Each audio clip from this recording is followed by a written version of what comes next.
God's a love that's divine, yours and it's mine like the sun.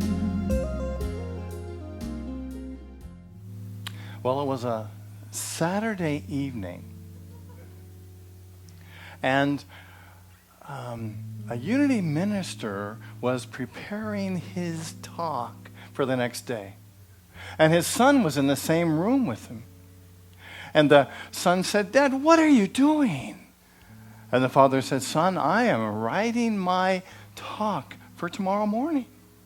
And the young man said, "Well, how do you know what to say?"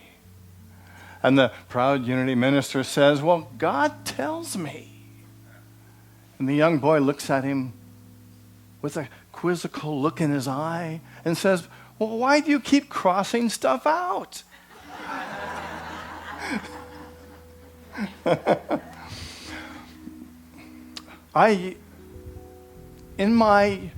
When I was in elementary school, I spent a lot of time daydreaming. I can remember sitting, and I loved to sit next to the windows and looking out the windows. And I don't know how many times the teacher said to me, "Blaine, pay attention." And I'm like, oh, okay. And as a result, I got this in just about all of my report cards. The teacher would say, "Blaine spends so much time looking out the window, we just wish he would pay attention in class." Anybody else? And I think there's something about that. So today, we're continuing with our year-long series on the 12 powers of man. Every first Sunday of the month, I'm going to talk about that month's power, or that month's 12 power, or 12 faculty. Charles Fillmore, Unity's co-founder, came up with the idea of the 12 powers. And he believed that if we could assimilate and if we could balance each of these 12 powers in our lives, then we could do the very same things that Jesus Christ did. Wow, that's powerful, isn't it? And so speaking of which, my lesson for today is titled, "Unlocking Your Personal Power." Because you have each of these innate qualities, these 12 powers within you. And my hope for us today is that we will be able to unlock this power that's within each of us, so that we can be the presence and the manifestation of Spirit wherever we are. So how do you talk to yourself? Imagine if I had a video of you in your kitchen or in your living room, which I do, by the way. How do you talk to yourself? If you could classify the way that you talk about yourself in general, how would that be? Are you saying powerful things about yourself? Are you holding to the truth that you know you are? Do you sometimes get led astray and say things that are less than true about yourself? Yeah? Never? I'm preaching to the choir. I know you guys never do. But I think that's, I believe that authentic power is when we can align ourselves, align our personality with the absolute truth of who we are. Yeah? So that we are thinking, feeling, speaking, and acting out of our divineness. And we're remembering the truth of who we are all the time. Isn't that the goal? To behold behold the Christ within ourselves, and to behold the presence of Christ within each other in all of our interactions, no matter what appears to be going on. There's a lot of research nowadays that is proving that our thoughts have power. We can just about see it everywhere. The things that we think, the words that we speak, have the power to create our lives. So if we are experiencing less than the truth of who we are, less than what we desire, then we get to look at, what is it I'm thinking?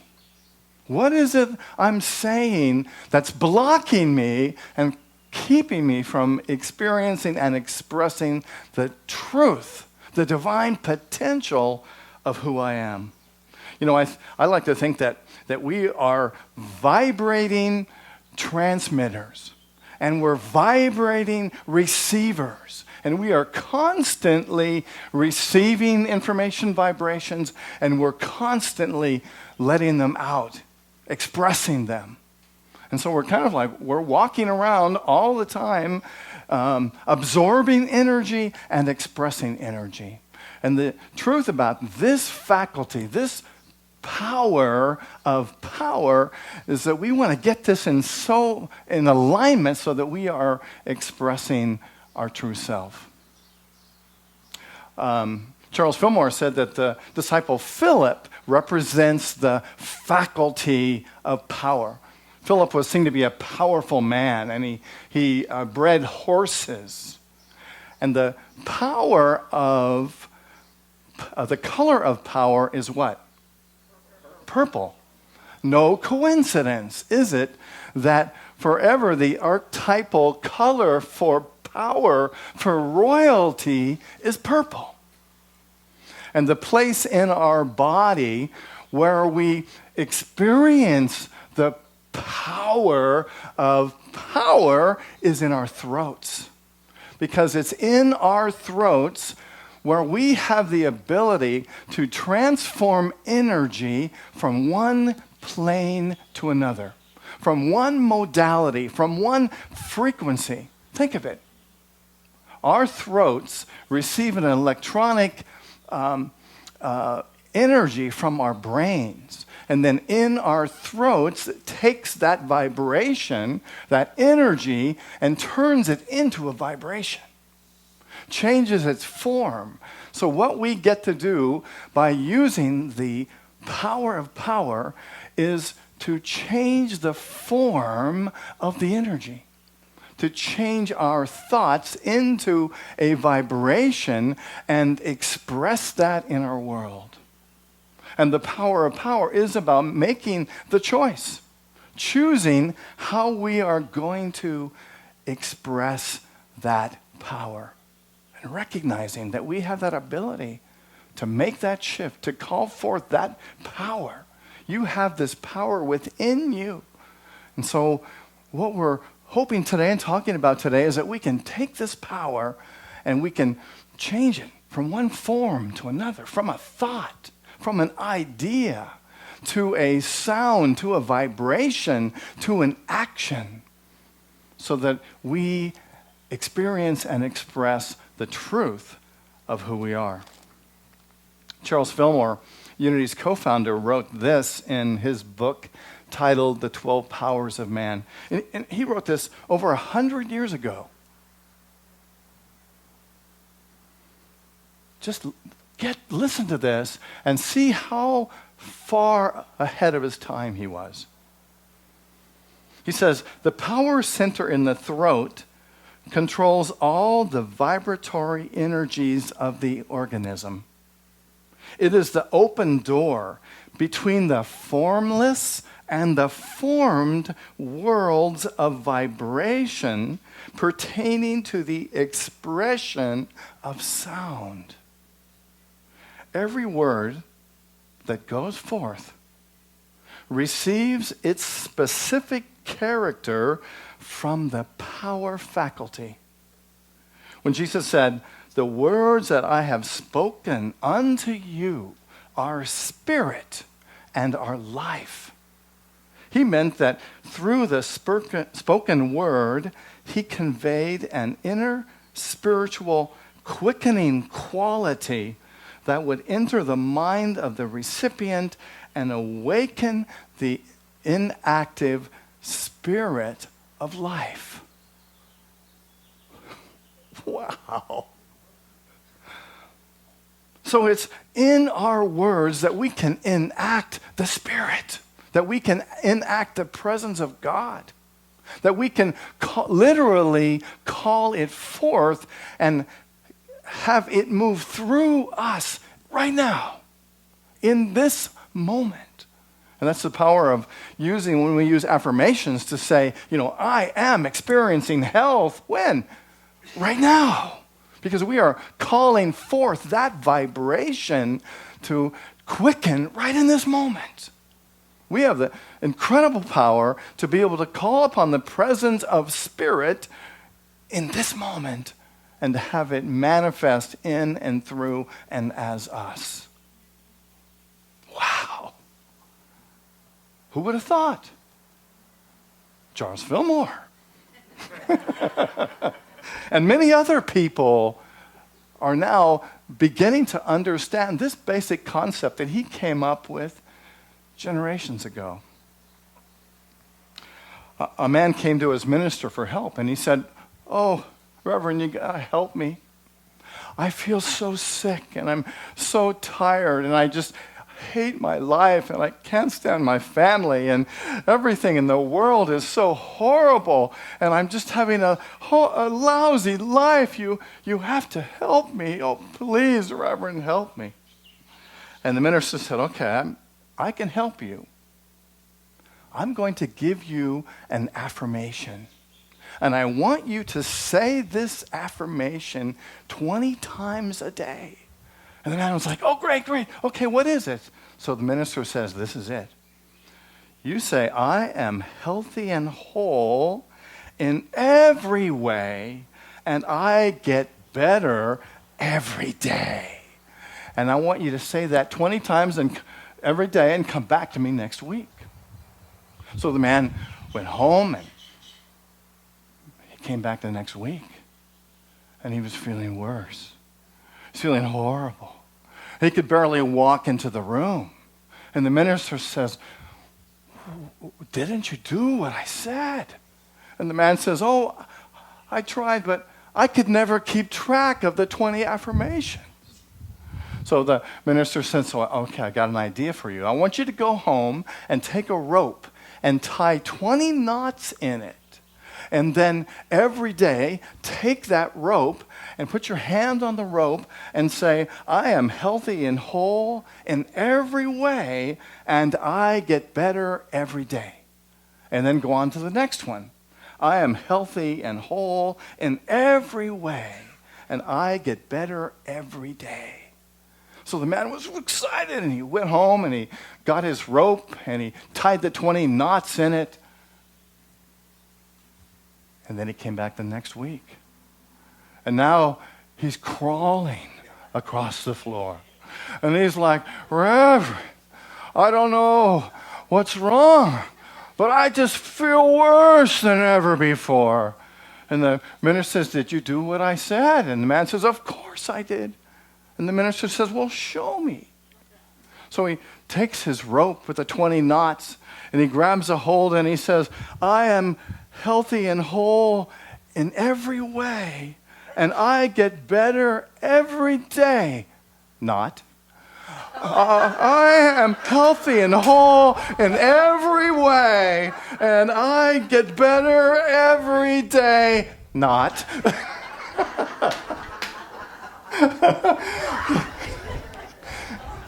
So how often do we practice our affirmations, and then sometimes we disallow or disempower those affirmations with our negative thinking?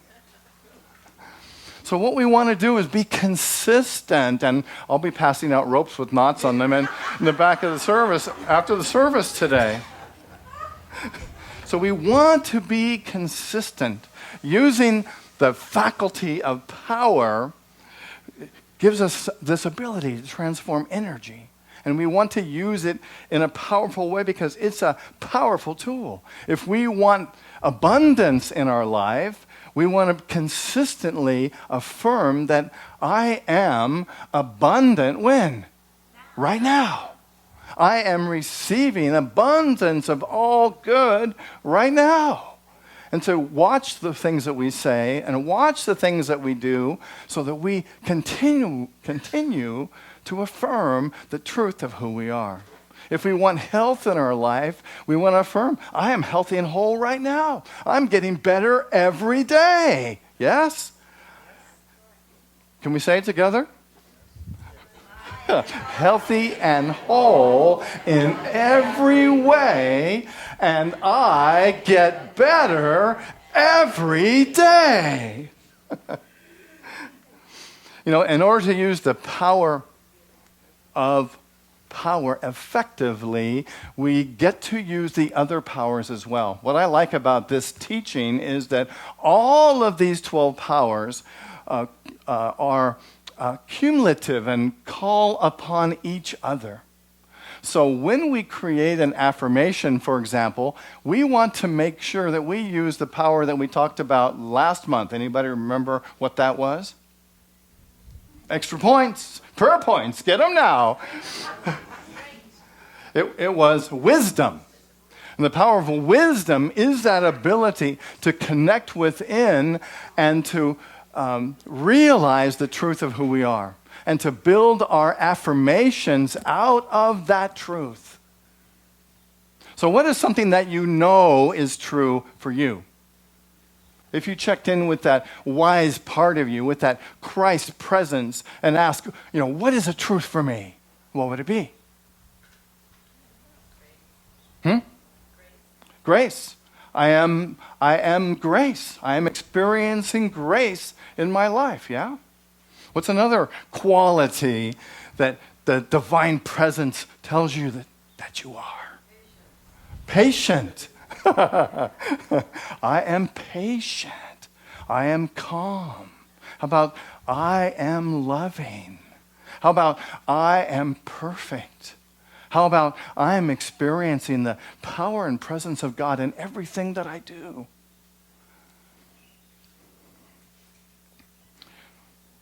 So wisdom is our ability to access divine truth. And we combine that in our affirmations and we create statements that are absolutely powerful and truthful. I still like to daydream. And what I realize now is I used to daydream because I was practicing for what I can do now. Now I believe that meditation is often daydreaming for me. And for me to use that time wisely to remember the truth of who I am and to ask myself in meditation, how can this divine presence express itself as me? And to listen to that, to give myself the freedom to daydream.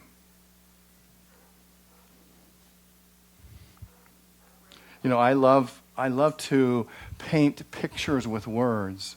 And someone told me that what they get from my stories is that I have the ability to paint pictures in people's minds with my stories. And I think that's a quality that comes out of my ability to use my imagination. And the imagination is the faculty of June, so we'll be talking about imagination next month. Also the month I was born in, so I think there's no coincidence there. So I have some things I'd like to remind you and invite you to know so that you can unlock your personal power. Yeah? And the first one is to know that the faculty of power, the power of power, is your ability to choose your thoughts and your feelings. I asked you early on today, how do you feel today? And a lot of you said, great, or well, or perfect, or beautiful. And what's so great about that is we get to choose that. We get to choose how we feel. We get to choose how we are showing up in the world. We get to choose our experience. So the first key to the faculty of power is to know that you have the ability to choose what you're thinking and what you're feeling. And what you spend the predominance of energy thinking and feeling is what you're going to experience more of. And the faculty of power is our ability to transform energy from one plane to the next.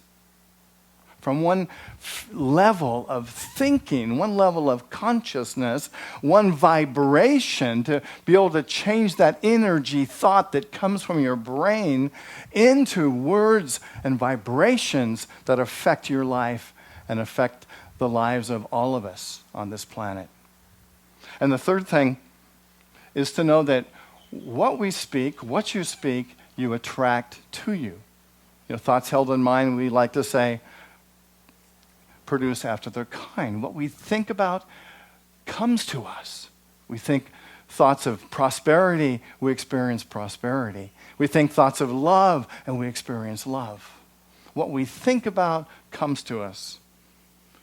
And the last piece is that our words and our thoughts are the very building blocks with which we are building our consciousness and with which we are building our world, our planet.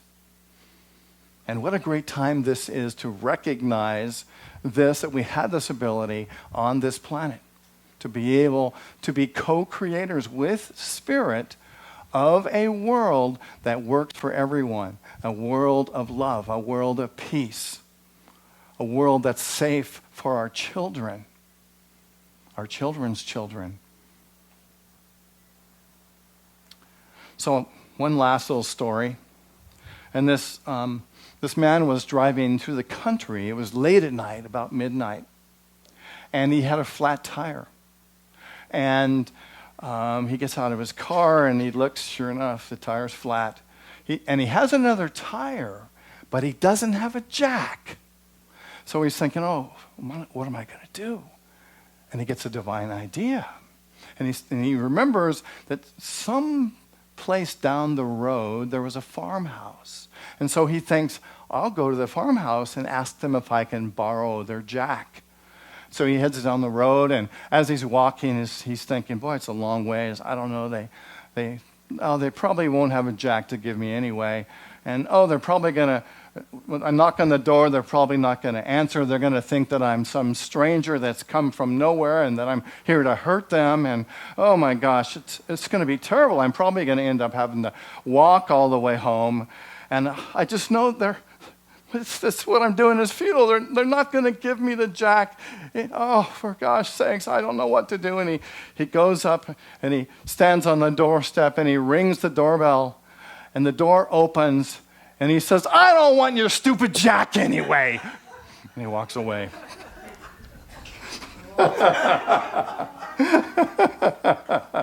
He had so built it up in his mind that this is what he was going to expect and what he was going to receive, that even in the face of that which he desired, he wasn't able to receive it.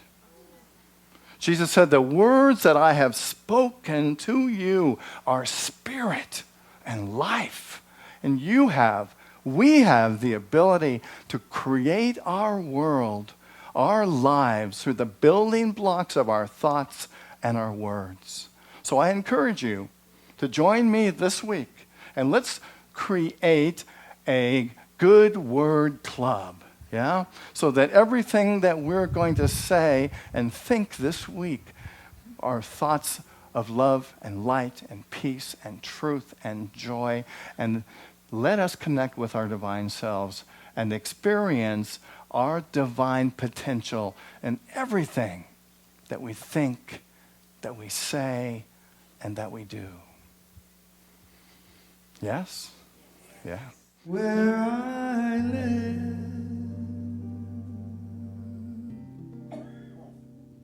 there are